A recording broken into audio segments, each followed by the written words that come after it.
Assalamualaikum warahmatullahi wabarakatuh dan salam sejahtera. So, saya Omar daripada FTK UTSM. So, hari ini kita akan lihat kepada wind energy technology part yang kedua. Okay.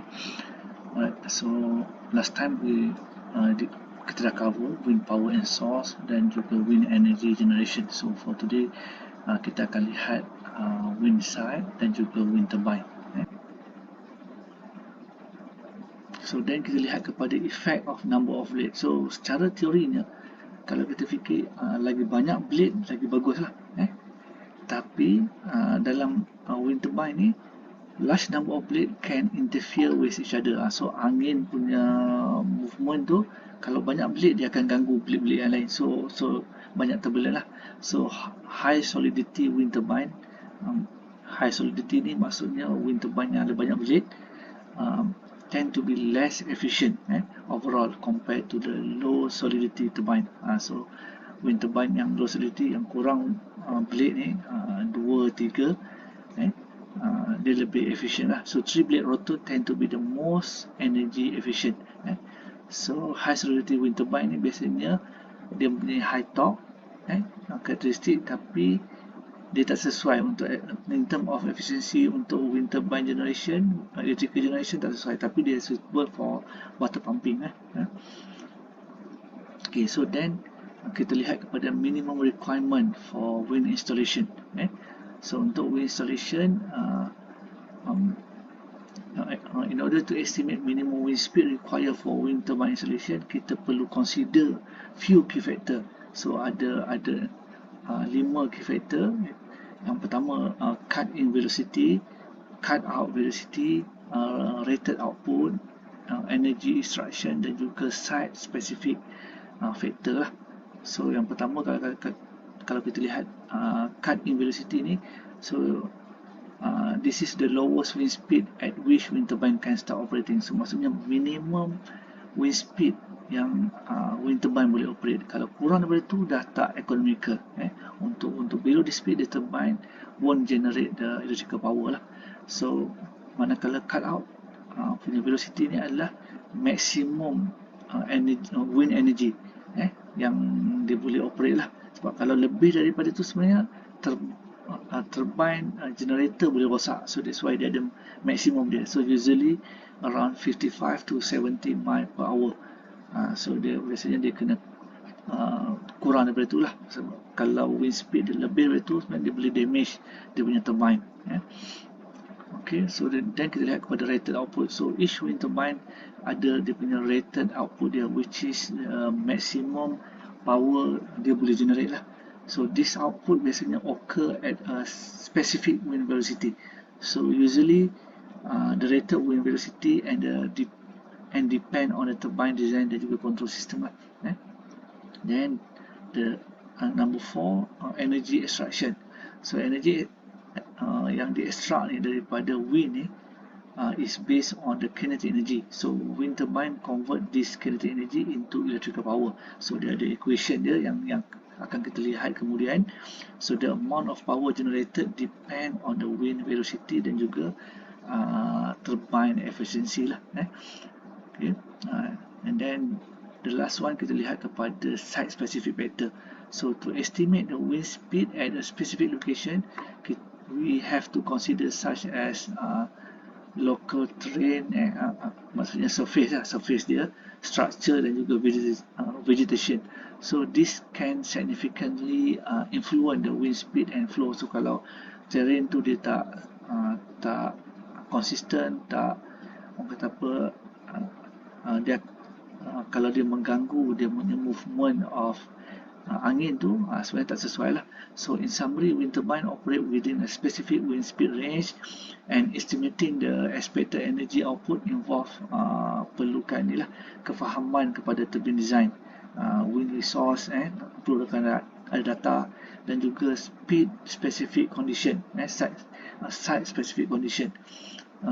So kalau sekiranya kita nak plan untuk install wind farm, detail analysis dan juga modeling sangat-sangat perlu to optimize the energy production. Kalau tidak, kalau kita install saja, actually kita akan rugi, sebab kita tak buat proper analisis dan juga study pada area yang kita nak tu. So last kali kita lihat kepada tools lah, anemometer. So anemometer ni adalah device yang kita measure wind speed, wind pressure dan juga wind direction. So the term anemo ni asal daripada Greek lah, yang bermaksud wind. So ada dua kategori anemometer. Kita ada portable dan juga ground fixed anemometer. So ground fixed ni biasanya yang letak dekat building, atas kapal dan di tempat-tempat yang nak measure angin lah. Yang portable ni yang kita boleh bawa handheld ni, macam warna kuning ni lah.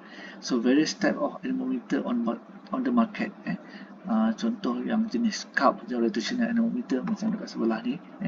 Kemudian kita ada hot wire and thermal flow anemometer, ultrasonic anemometer, pressure tube anemometer, windmill anemometer dan juga laser doppler anemometer. Dan seterusnya kita lihat kepada wind turbine rotor control. So rotor design, rotor blade can be made possible from variety of material, including metal, wood, kayu, ataupun composite material dan juga carbon fiber. So the control method is used to prevent the rotor turning too fast bila wind speed tu adalah terlalu tinggi. So dia ada stall control lah. Stall control ni they use fixed blade into a shape and orientation that cause the aerofoil to stall at high wind velocity. So dia boleh move, blade tu boleh pusing untuk control dia punya speed rotation tu. So then dia ada pitch control. So pitch control ni they use rotor with blade that can be twisted at a different wind speed to increase ataupun decrease their aerodynamic effectiveness. So the most popular method adalah speed control, which is lagi efficient lah. Then kita ada ni lah, komponen untuk wind turbine ni. Kita ada generator, kita ada structural support. So generator ni consist electrical generator, control, termasuklah elektronik lah, gearbox dan sebagainya. Manakala yang structure dia, dia punya support dia iaitu tower lah, dan juga rotor yawing mechanism. So ni contoh gambar. Kita ada wind blade, dan kita ada shaft dia, dan kita ada generator at the back. Ni dia punya switches dan protection ya. Kat sini ada gearing lah, dan juga kita ada yawing system untuk control dia, follow arah angin. So this is the component of wind turbine. Kita ada yaw drive, brake. Brake pun ada actually. Bila angin terlalu laju, dia perlukan brake lah untuk stop dia punya ni wind punya wind turbine punya rotation tu. So dia ada gearbox, dan dia ada generator, ada anemometer juga untuk measure arah angin, dan yaw motor dan juga tower lah. So this is the description of each component. So low speed shaft ni misalnya link between blade rotor to the gearbox. Manakala gearbox pula dia increase rotation lah, daripada untuk tukar dia punya rotation shaft tu daripada 400 kepada 1800 rpm. So dia boleh control lah, maksudnya walaupun wind turbine tu pusing sama je dia punya rotation ya, tapi gearbox dia boleh tukar dia punya rotation dia daripada 400 kepada 1800. Dan kita ada generator. So generator ni adalah AC power generation lah, dengan power conditioning. Dan kemudian kita ada brake to control speed ataupun shutdown lah bila wind terlampau kuat. Dan kita ada control equipment. So control equipment ni dia detect wind direction, dan juga dia operate hydraulic circuit to face into ataupun away from the wind. So then ada pitch control ni, alter the pitch of the blade to control the output power in different wind speed. So maksudnya dia punya blade tu dia boleh control, dia boleh pusingkan untuk maintain dia punya output power. Then kita ada yaw drive and motor untuk ubah direction of wind turbine, untuk face the wind. Nacelle ni adalah casing dan untuk improve airflow lah, protect equipment dan juga reduce noise. Dan last kali kita ada tower lah, support structure to hold the blade ni above the ground, and also position the blade in region of high wind speed. So tujuannya bila tower tu dia lebih tinggi dan dapat reach yang wind yang tanpa turbulent lah.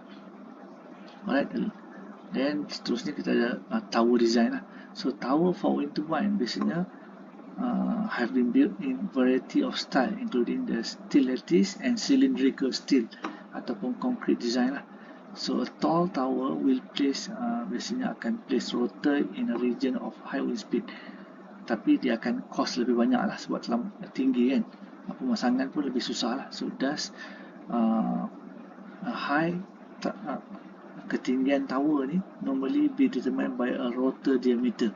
So biasanya bergantung kepada rotor diameter blade juga lah, and by the need to avoid the layer of turbulent air that close to the ground. So biasanya kat bahagian bawah ni yang banyak ni lah, banyak gangguan kan. Right, so the last one, the bending frequency of the tower must also be taken into consideration. Right, so sekian untuk part yang kedua ni.